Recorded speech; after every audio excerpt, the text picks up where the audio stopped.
Hola, gracias. Muy buena tarde, ¿cómo están? Qué bueno. Hemos visto el milagro de una nueva vida manifestarse el día de hoy a través del bautizo de nuestras hermanas. Dios hace cosas increíbles y creo que hoy quiere hacer algo increíble en cada mente y cada corazón de los que estamos aquí. Le doy gracias a los pastores por la oportunidad que me dan de compartir este mensaje con ustedes. Sabe, en el curso Explore que estamos llevando algunos de la congregación, hemos visto cómo Pablo en repetidas ocasiones le pide a los hermanos que oren por él. Les dice más o menos así: oren por denuedo y por claridad para que yo pueda comunicar efectivamente el mensaje de salvación. Y eso me hace pensar que si Pablo, siendo el máster de la predicación, el experto en evangelismo, pide ayuda en oración para poder transmitir un mensaje correcto, ¿cuánto más nosotros que nos paramos en este lugar a compartir la palabra de Dios? Quiero pedirle que ore por mí y que ore por cada uno de los que estamos en este lugar y por quienes puedan ver la transmisión, para que Dios haga un milagro en nuestras vidas. Señor, gracias en esta tarde. Te pido que uses mi vida, Señor. Yo me rindo delante de ti. Quiero exponer, Señor, lo que tú quieres hablarnos. Usa tu Espíritu Santo, Señor, para que cada corazón y cada mente esté abierta y pueda discernir lo que tú quieres hablarnos en el día de hoy. Te pido que bendigas a mis hermanos que están en este lugar, a las personas y hermanos que están en línea, Señor, en el nombre de Jesús. Amén. Muy bien. El titular del periódico del jueves 22 de octubre de este año, o sea, este jueves pasado, mencionaba un encabezado acerca del actor Alec Baldwin. Este actor, mientras estaba grabando una película western, tomó un revólver, una pistola, y disparó pensando que era de utilería. Sin ser su voluntad o involuntariamente, sin querer hacerlo, asesinó a la directora de fotografía de la película e hirió al director de la película. Lamentablemente va a tener que ser enjuiciado, va a tener que haber un proceso y se va a tener que proceder conforme a derecho. Y hablando de materia penal, el homicidio en primer grado implica una muerte premeditada, es decir, el homicida realiza un plan para matar a la víctima y luego lo lleva a cabo. El homicidio en segundo grado no requiere premeditación, es un asesinato llevado a cabo de manera impulsiva o imprudente, causado por conductas peligrosas y falta de preocupación por la vida humana. Pero hay un tercer grado, es cuando este es involuntario o a veces inconsciente. A fin de cuentas, es el juez quien determina, con base en los hechos y las pruebas presentadas, qué grado de homicidio se ha realizado. Para quienes están viendo la transmisión en línea, probablemente estén viendo la portada en la imagen y diga idolatría en tercer grado. Este es el título de este mensaje y lo relaciono con esto que acabamos de comentar, que les acabo de leer, porque lo comparo con una idolatría en primer grado o con estos grados de homicidio. La idolatría en primer grado sería cuando alguien voluntariamente, premeditadamente, bajo su propio criterio y voluntad, se somete a una deidad fuera de nuestro Dios. Llámese árbol, vaca, perro, rata, que son algunas deidades de países orientales. La idolatría en segundo grado, el pastor nos lo ha comentado desde este lugar. Ha hecho alusión a algunos objetos personales como el reloj,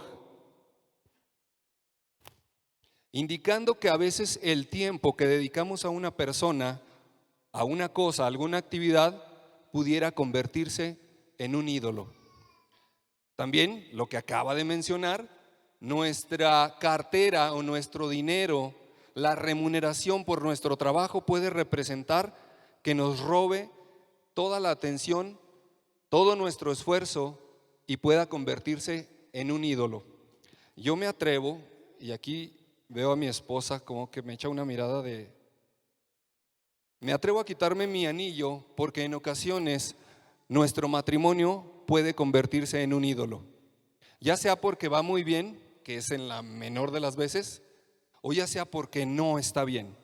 Y me roba toda la atención y me roba toda la energía. Y durante todo el día estoy pensando cómo tener un matrimonio perfecto sin poder lograrlo.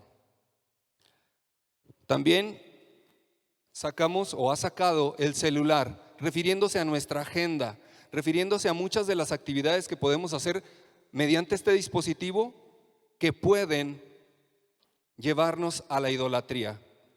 Este dispositivo, sus celulares, ¿saben que tienen un medidor de cuánto tiempo pasas en cada aplicación? Horas. ¿Cuántos datos has gastado en qué aplicación? Y aquí me atrevo a sacar también una cédula profesional, porque a veces nuestros títulos o nuestros nombramientos a veces pueden ser por 3 o 6 años, dependiendo del gobierno en turno. El nombramiento que me dan a veces puede robarme el gobierno y la autoridad de Dios en mi vida. Lo pongo sobre su voluntad y puede convertirse en un ídolo. Este le llamaríamos el segundo grado de idolatría, porque son imprudentes, porque hay descuido, pero estamos conscientes de lo que está pasando.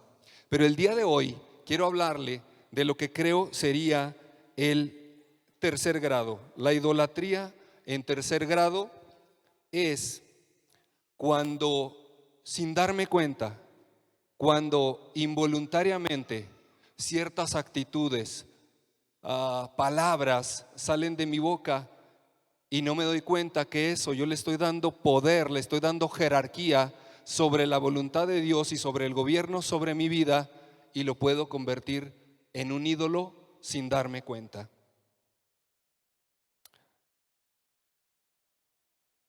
Hace tiempo estaba leyendo el libro El progreso del peregrino. ¿Alguien lo ha leído? Está increíble. Este libro narra cómo el personaje principal, llamado Cristiano, comienza un viaje, una travesía de la ciudad de destrucción hacia la ciudad celestial. Y en este libro narra en la segunda parte cómo su esposa, que al principio no creyó en él, después se da cuenta de lo que está viviendo su esposo es cierto y emprende el viaje. Y en el viaje se encuentra con un personaje que es llamado por su característica principal, que es poca fe. Y me llama mucho la atención porque poca fe, dice el autor, que tenía más fe que Esaú. Y yo me quedé así pensando. Después el autor dice: Esaú hizo de su vientre un Dios. Y esta frase, ¡pum!, me inquietó bastante. Y entonces empecé a buscar información acerca de esto. Empecé a meterme porque decía que Esaú había convertido de su vientre un Dios. Y quiero que me acompañe, o más bien quiero que me siga. Voy a leer el pasaje en el que me voy a basar. Está en Génesis 25, del 28 al 34. Dice: Esaú era el favorito de Isaac, porque le daba de comer de lo que cazaba, pero Jacob era el favorito de Rebeca. Cierto día, mientras Jacob preparaba un guiso, Esaú regresó del desierto agotado y hambriento. Esaú le dijo a Jacob: me muero de hambre, dame un poco de ese guiso rojo. Así es como Esaú obtuvo su nombre Edom, que significa rojo. Muy bien, respondió Jacob, pero dame a cambio tus derechos de hijo mayor. Entonces Esaú dijo: como puedes ver, me estoy muriendo de hambre. de manera que los derechos de hijo mayor no me sirven para nada. Júramelo ahora mismo, insistió Jacob. Esaú se lo juró, y así le cedió a Jacob sus derechos de hijo mayor. Entonces Jacob le dio a Esaú pan y guiso de lentejas. Cuando Esaú terminó de comer y beber, se levantó y se fue, sin dar ninguna importancia a sus derechos de hijo mayor. Y con base en este pasaje, yo descubrí tres cosas de características de Esaú que me pueden llevar o puedo usar para darme cuenta y no caer en una idolatría en tercer grado.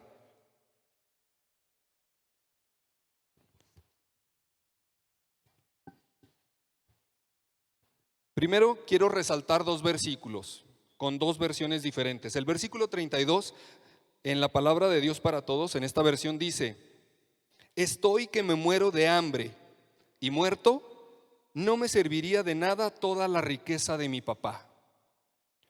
En la Reina Valera versión 60 dice: he aquí yo me voy a morir. ¿Para qué pues me servirá la primogenitura? Ahora el versículo 34 en otras dos versiones dice: de esta manera menospreció sus derechos de hijo mayor. Y otra versión dice: así mostró desprecio por los derechos de hijo mayor. No le importaban.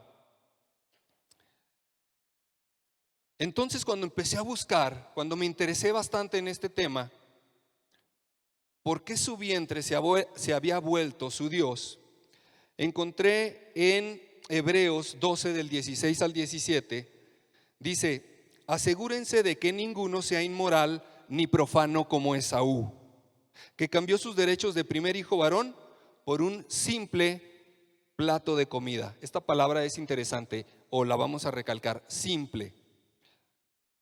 Después en Filipenses 3:17 dice: amados hermanos, tomen mi vida como modelo y aprendan de los que siguen nuestro ejemplo, pues ya les dije varias veces y ahora se lo repito de nuevo con lágrimas en los ojos.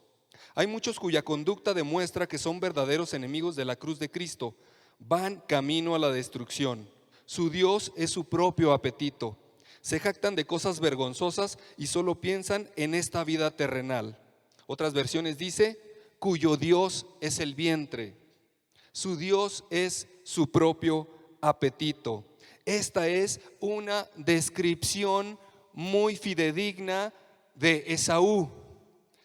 Las características o la mente o la vida de Esaú estaban solamente en lo terrenal, en el aquí y en el ahora. Esaú no solo perdió la primogenitura. Usted nunca va a escuchar la frase: el Dios de Isaac, el Dios de Abraham, el Dios de Isaac y el Dios de Esaú. Eso no existe. Usted nunca va a escuchar hablar acerca de las 12 tribus de Esaú, porque tampoco existe. Tampoco va a escuchar esta frase pronunciada de los labios de Jesús cuando dijo: oh Israel. No, nunca va a encontrar que dijo: oh Esaú, nuestro Dios uno es. Porque todo esto se dio Esaú al vender su primogenitura, al vender sus derechos de hijo mayor por un plato de lentejas. Así es que con esto me puse a pensar qué cosas me pueden alertar para no caer en unas actitudes o en una actitud como la de Esaú. Primero encontré que al dejar que conductas pequeñas crezcan y se vuelvan incontrolables. Por ejemplo, quiero que note en el versículo 28, dice: Esaú era el favorito de Isaac porque le daba de comer de lo que cazaba. Esto es muy interesante porque no dice que era el favorito de su padre, de Isaac. Esaú no era el favorito de Isaac, a pesar de que había orado a Dios, ya que Rebeca era estéril y le había pedido a Dios hijos y el Señor se lo concedió, pero por eso no era el favorito. Tampoco era el favorito porque era el continuador, era el que daba seguimiento a la promesa de su padre Abraham, cuando le dijo que sería de bendición para todas las naciones, que serían como arena del mar, del mar. O sea, por eso no era el favorito de Isaac, era el favorito porque le daba de comer. Es decir, una característica del padre para saciar su hambre, su apetito, su deseo, se potenció, se exponenció en el hijo a tal grado que Esaú no pudo controlar a su vientre, convirtiéndolo en un dios y vendiéndolo por lo más valioso que tenía, que era su primogenitura.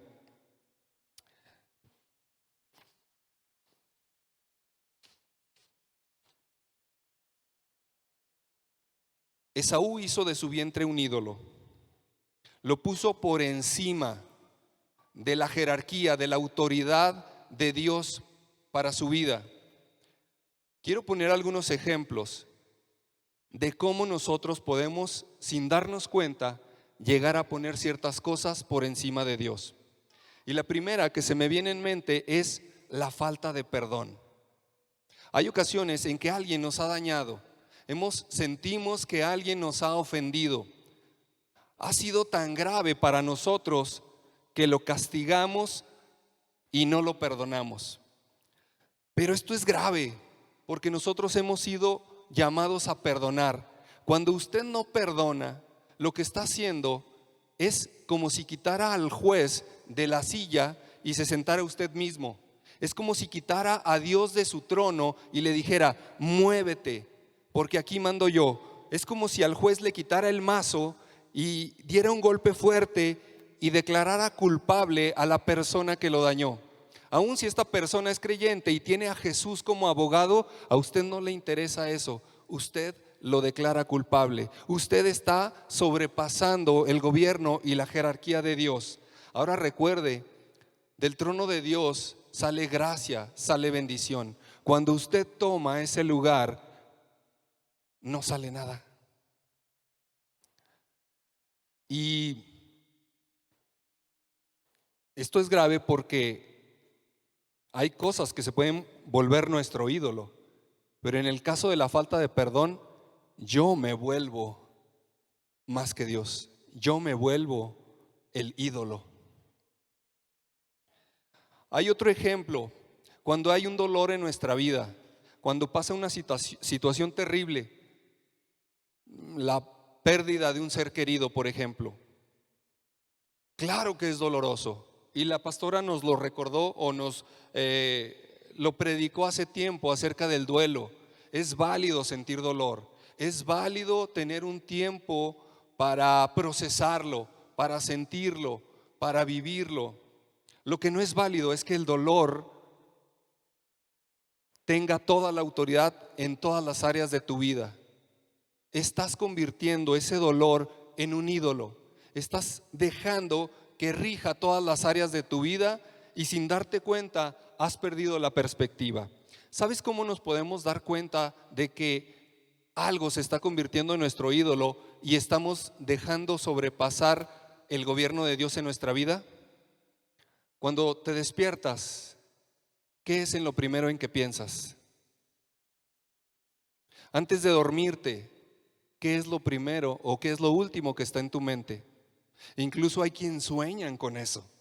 Si es una deuda, sueñas que van los de Coppel a tocar tu puerta ahí. Durante el día no estás haciendo otra cosa más que pensar en esa situación que te tiene así. En lugar de ponerla delante de los pies de Dios, en lugar de pedirle a Dios que te ayude, tú tratas de hacerlo por tu propia fuerza. Hay otras más sencillas, pero que también se pueden convertir en conductas peligrosas. Por ejemplo, no sé si haya escuchado usted cuando alguien dice: es que vengo cansado, y entonces, o hambriento. Entonces tú piensas que por tener hambre, eso te da derecho a poner un ambiente tenso durante la comida con tu familia. Es que no he dormido, es que ando muy cansado. Y entonces empiezas a despotricar, a decir, a enojarte, a renegar. Y el detalle no es, no me malinterprete, no es que enojarnos nos vuelva idólatras. El detalle es que estas conductas se hacen costumbres. Estas conductas se hacen hábitos, se hacen adicciones, se hacen vicios. Y cuando menos lo esperas, esto ya sobrepasó la jerarquía de Dios. Ya si tú sientes la voz del Espíritu Santo diciendo, oye, no, tranquilo, espera, ahorita vamos a comer unas gorditas, algo. Tú quieres despotricar, tú quieres enojarte y tú quieres sembrar un ambiente denso. Eso ya sobrepasó. ¿Qué conductas estamos heredando a nuestros hijos? Debemos de tener cuidado, porque como Isaac o Esaú refinó la actitud de Isaac por satisfacer su vientre, nosotros podemos estar heredando a nuestros hijos actitudes que posteriormente ellos van a sufrir. Escuché una vez una frase que dice: las batallas que tú no ganes las van a tener que pelear tus hijos. Y eso es tremendo, porque yo no quiero que mi hijo o mi hija enfrenten situaciones con las que yo estoy batallando ahorita. Yo quiero vencer eso para que mis hijos tengan libertad y tener yo la experiencia para decirles: mira, podemos hacer esto y esto y esto. El segundo punto: menospreciar el llamado que Dios nos da. Siempre me había preguntado por qué Esaú vendió su primogenitura en algo tan simple como un plato de lentejas. Si hubiera sido yo y si hubiera llegado hambriento a un lugar y le digo: oye, pues dame lentejitas, se ven muy buenas, están rojas y se ven riquísimas.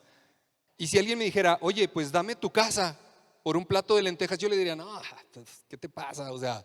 O dame tu carro. No, oye, no, ese es un plato de lentejas. Yo le hubiera dicho, es más, si hubiera sido Esaú, yo le hubiera dicho: mira, de todo lo que me va a heredar mi padre Isaac, te puedo dar unos cuantos camellos y te puedo dar el terrenito ahí de la avenida, de la esquina, para a ti que te gusta hacer negocios, ahí puedas sacar. Tal vez le hubiera dado eso. Pero como Esaú consideraba como nada la primogenitura, a él le pareció que hizo una transacción exitosa. Esaú no era una persona agradecida. El llamado de su padre o el llamado de Dios sobre su vida o la primogenitura de su padre para él no significaba nada. Vemos que no era agradecido porque el versículo dice que después de comer y beber se levantó y se fue. No agradeció, no dijo nada. ¿Qué tanto valor le da usted a su salvación? ¿Qué tanto valor le da usted al sacrificio de Jesús en la cruz? ¿Qué tanto cuesta o qué tanto piensa o está agradecido con Dios por lo que ha hecho en su vida? Si usted está aquí, si usted ha declarado a Jesús como su Señor, usted entiende que su sacrificio, aunque es gratis, tuvo un costo muy alto. Están mis actitudes, está mi forma de ser, están mis pensamientos acorde al valor de la cruz de Cristo, o los menosprecio hasta el suelo, que puedo dejar que un enojo sobrepase la autoridad y el gobierno de Dios sobre mi vida. Tercer punto: podemos ser idólatras en tercer grado al no tener visión, al no tener fe. Nunca leeremos que Esaú tenía fe. Es increíble cómo su abuelo Abraham, llamado el padre de la fe, tuviera un hijo, un nieto que nunca la tuvo. Esaú nunca se vio en la tierra prometida. No creyó en las historias de su padre y de su abuelo. No le creyó a Dios. Él nunca pensó en conquistar tierras gigantes, descendencia. Él vivió para el aquí y el ahora, para satisfacer sus deseos carnales, sus deseos del momento. Cuando dijo: he aquí, yo me voy a morir, ¿para qué pues me servirá la primogenitura? Para nosotros, la tierra prometida no es un lugar geográfico. Para nosotros la tierra prometida es tener la clara conciencia de quién es Dios y quién soy yo. Y que mi vida sea para glorificarle. Esa es la tierra prometida. ¿Usted cree en la tierra prometida? ¿Usted quiere llegar a la tierra prometida? ¿Quiere llegar a que su mente y su corazón estén rendidos totalmente a Dios? ¿O tampoco cree como Esaú?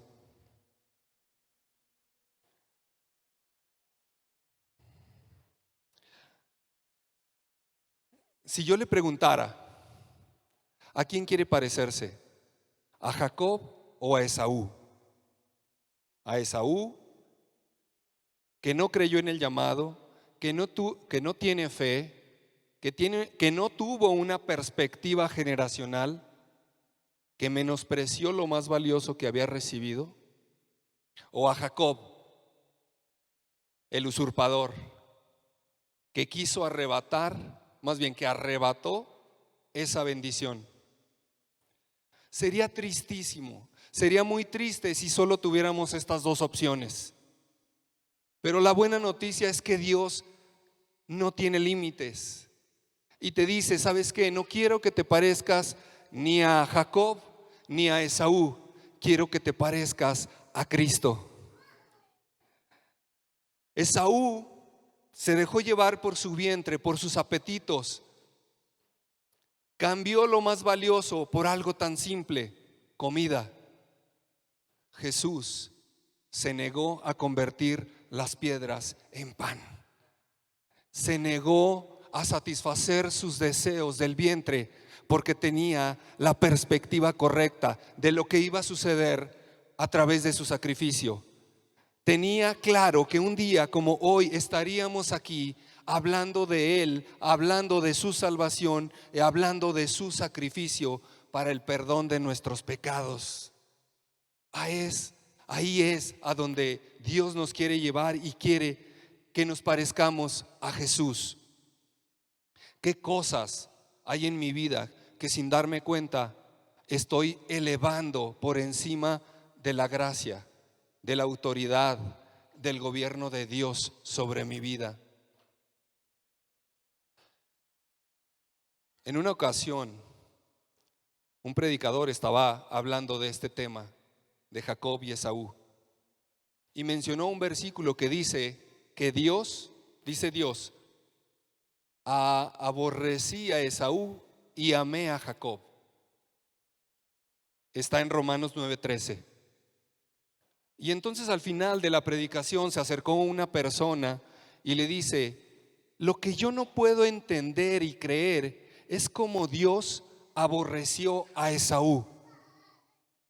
La traducción o la interpretación de la palabra aborrecer fue rechazar. Y el predicador le dice: yo al contrario, lo que no puedo entender es cómo Dios amó a Jacob. Mire, nosotros somos un prototipo de Esaú.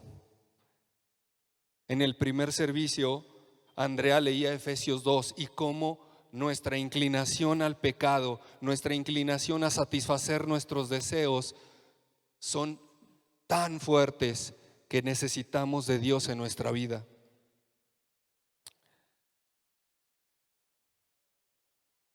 El pasaje dice que Esaú regresó del campo hambriento y cansado. No dice que trajo alguna casa ni nada. Dice que regresó del campo hambriento y cansado porque luchó con sus propias fuerzas.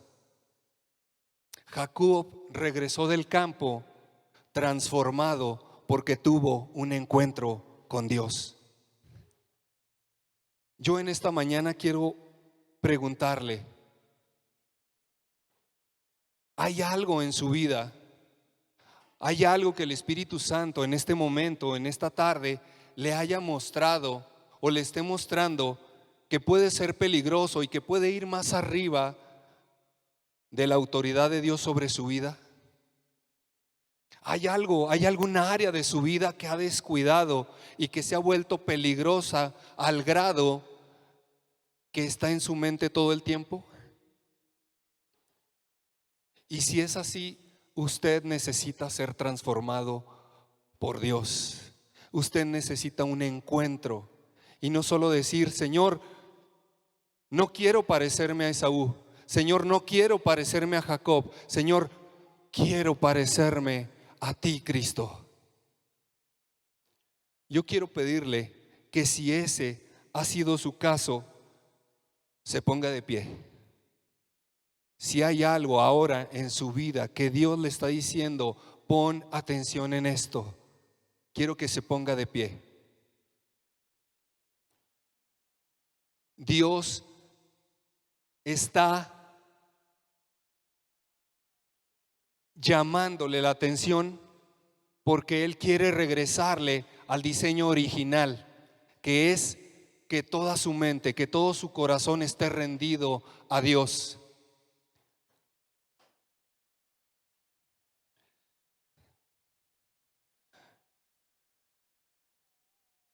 Quiero que hagamos una oración. En este tiempo, y hace una semana, el sábado, el antepasado, estuvimos en este lugar teniendo un retiro de sanidad interior. El Señor se manifestó, trajo libertad, y el día de hoy quiere que esa libertad continúe. Quiere que esa libertad se expanda a toda la congregación. No solo los que ya hemos pasado por sanidad interior y no solo los que estuvieron el sábado, sino todos los miembros de la iglesia de Cristo. Debemos de vivir en libertad. Debemos de vivir atentos para no caer en esta idolatría en tercer grado. Yo le voy a pedir a los que se levantaron que levanten su mano y hagamos una oración. Yo quiero que el equipo de ministerio pase a orar por estas personas, que vayan, y si hay algo puntual en sus vidas y si ustedes tienen la confianza de decirlo, lo digan, porque necesitamos confesarlo, necesitamos decirlo. Señor, en esta hora queremos entregarte toda nuestra vida. Queremos estar atentos, Señor. Queremos, Señor, que no haya nada por encima de ti en mi vida. Que no haya nada que ocupe el tiempo, la dedicación, más que tú en mi mente. Quiero rendirte esto que ha estado en mi vida por tanto tiempo. Hoy me he dado cuenta que también hay cosas casi imperceptibles, que hay conductas en mi vida, que hay acciones y que hay palabras que me ponen en peligro, Señor, de caer en idolatría en tercer grado. Yo las rindo delante de ti. Señor, te entrego esto y te pido, Señor, ser más como tú. Quiero tener un encuentro contigo, quiero ser transformado y quiero entender el llamado que tienes para mí. Quiero tener la visión y la fe para llegar a la tierra prometida, y quiero estar atento a las conductas que me ponen en peligro. En el nombre de Jesús, amén.